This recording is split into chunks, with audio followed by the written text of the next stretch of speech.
Sana'y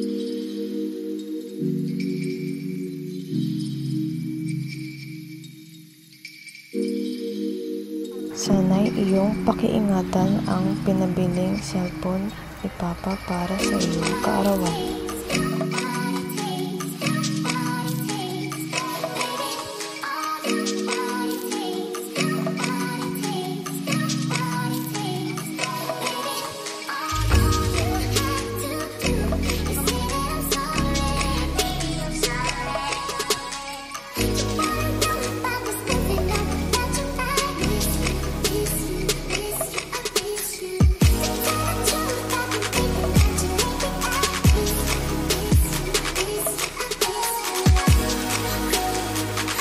So ayun, kami nga po ay nakasakay na sa jeep at pauwi na.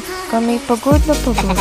Opo, tama nga po ang inyong narinig. Kami po ay pagod sa pagbili. Ngayon, ako'y magluluto ng pansit at salad para healthy ang buhay.